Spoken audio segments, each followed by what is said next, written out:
Today, I'm going to share my detailed review of the HiBREW G5 grinder. I've been using it quite frequently along with the H10A for over a year now, so I've got a lot to say about it. If you haven't seen it yet, make sure to check out my unboxing video and some short clips about it on my channel.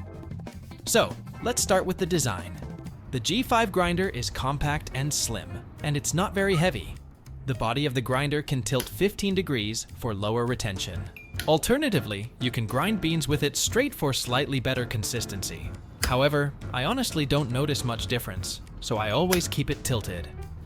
On top, there's a plastic bellows, which is pretty common for single-dose grinders. This pushes, grinds out of the chute, and helps reduce retention efficiently. Underneath the pad, there's a magnet, so the grounds catch cup can attach to it magnetically. There's also a little brush under the pad, but I just leave it there and rarely use it. Here's the power button. When you press it, a white light comes on and the burrs rotate at 500 RPMs. If you long press it for 2 seconds, the light turns blue and it slows down to 400 RPMs. But the difference isn't huge. I think if it could switch between 800 and 400 RPMs, that would make a noticeable difference. The grounds catch cup is tall and slim, so when the body is tilted, the grounds fall right into the cup without spilling. Compared to my DF64v, which has a larger opening, I find that with the G5, I don't have to do the RDT to reduce static as much, which is a nice bonus. The bellows, hopper, dial ring, and ground chute are all made of hard plastic, while the rest of the body is crafted from aluminum. I really like the design of the grinder body. The pattern looks great and gives it a sleek appearance. The joint here feels solid and provides good feedback when you tilt the body. However, the chute design and the adjustment dial aren't as refined as the rest of the body. The edge of the ring isn't very smooth. If they upgrade the chute and the ring, maybe using metal instead of plastic, the overall build quality would be taken to the next level. But, considering the price point, it's still quite acceptable. Another nice feature of the hopper is the anti-popcorn lid. Beans won't easily jump out while grinding. You can twist the hopper to adjust the grind size. This grinder is stepless, so you can go from the finest Turkish grinds to very coarse grinds without being limited to preset settings. Now, about the dial, it has 36 numbers, which can be a bit confusing. But here's the thing, you can actually go beyond 36 and grind even coarser. I often go over one full circle for my pour-over grinds. It's a bit of trial and error, but once you get the hang of it, you'll find it pretty versatile. Alright, let's check out the internal parts of the grinder. To remove the hopper, turn it counterclockwise for 3 full rotations. Once you've removed the hopper, you'll notice the power button starts blinking. It has a safety cutoff feature, but just a heads up, always unplug the grinder before you disassemble it. Inside, you'll find a 48mm conical burr set. This burr geometry is very sophisticated, used in many grinders. The internal structure is pretty simple, with 3 blocks that push the grinds into the chute, which helps reduce retention even more.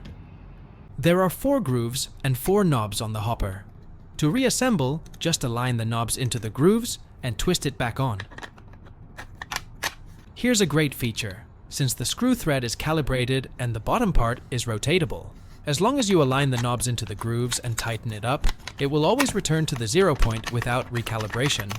This makes cleaning the burr set super easy. However, I did notice that the grooves are slightly larger than the knobs, so when you attach the hopper, it can feel a bit loose when adjusting the grind size. Now, let's check out the retention of the grinder. I've got 16 grams of beans here, and I won't be spraying any water to see how it handles retention and static.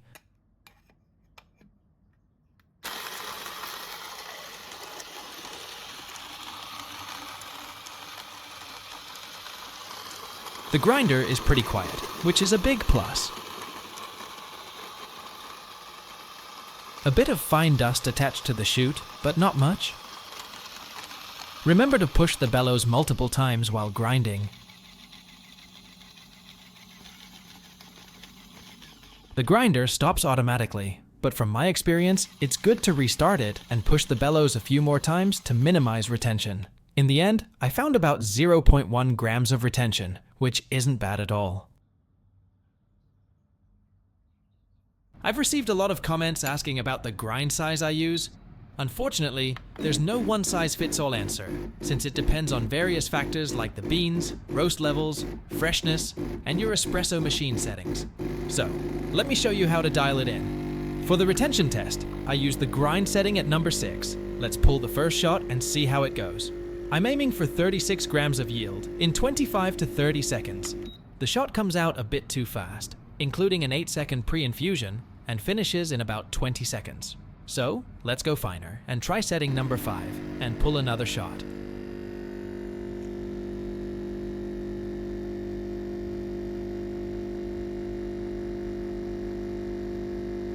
This time the flow rate looks more on target, finishing at about 24 seconds. It looks like a good shot. But the taste is a bit sharp with higher acidity, so I can fine-tune the shot to fit my taste preferences. Let's go even finer to setting number 4 and see how it goes. Puck preparation is also crucial for the final shot quality. An evenly distributed coffee puck can reduce the risk of channeling, ensuring the coffee is more evenly extracted. I use MHW-3Bomber's Cyclone WDT and distribution tool, along with their calibrated tamper for my puck prep.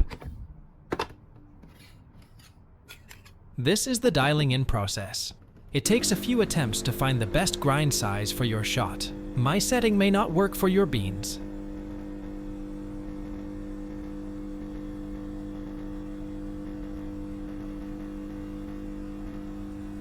This shot finishes in 28 seconds, with 36 grams of coffee out. It's kind of what I was expecting.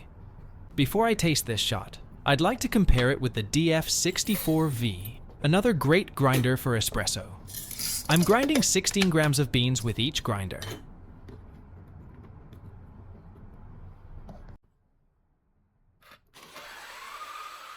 The DF64v has larger 64mm flat burrs, and I set the RPM to 1300.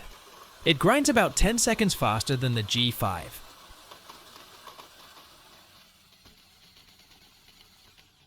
I'll pull a shot with the grinds from the DF64v and compare it with the shot from the HiBREW G5. I use the same tools and the same process for puck prep.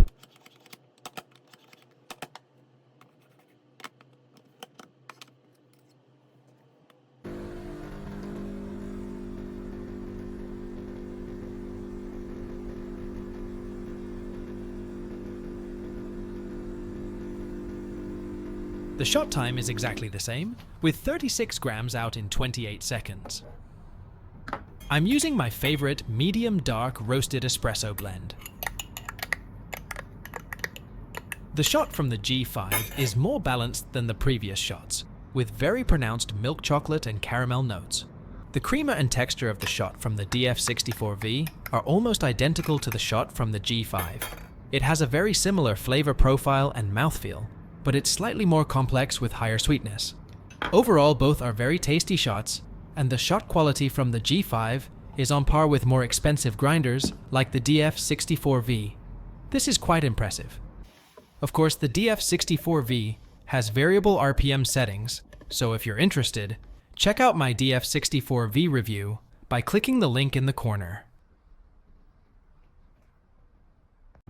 I think this grinder is mainly designed for espresso. It's stepless and has a large range for espresso grind settings. But how does it perform for pour-over and other brew methods? Let's find out. First off, the grind suggestions on the dial aren't that accurate for my preferences. Even at the highest setting, number 36, I found the grinds too fine for my pour-over recipe, so I often go beyond that, turning it one full rotation to the Turkish coffee setting. This gives me the grind size I use for my lighter roasted Ethiopian beans. The grind consistency is okay, but I did notice there are more fine grinds compared to some other hand grinders I mainly use for making pour-over.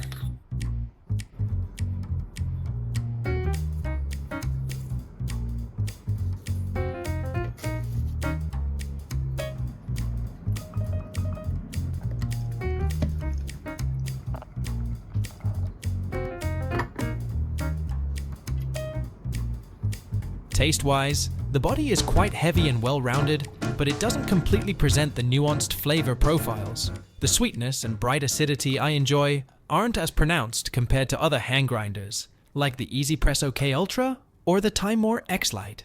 It might work better for medium to darker roasted beans for pour-over, but I still think it's mainly designed for espresso. If you mainly drink pour-over, many hand grinders at this price can do an excellent job.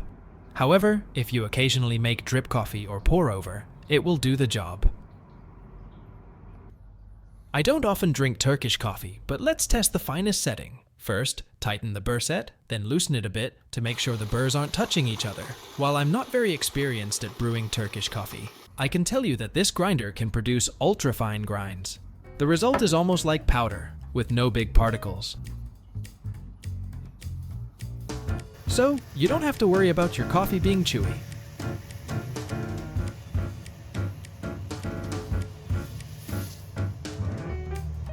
This is my review of the HiBREW G5 grinder. Overall, it works almost perfectly for espresso. With the grinds it produces, I can pull very tasty shots from all my espresso machines. It's not flawless, but for around $200, this is a great option if you want to up your espresso game without breaking the bank. Also, check my coupon code below. You can even save more. At this price, you could also consider 3 grinders from more established brands: the Breville Smart Grinder Pro, the Baratza Encore ESP, and the Fellow Opus grinder. However, they are all stepped grinders. After comparing the G5 to the DF64v, I'm confident the G5's performance won't disappoint you.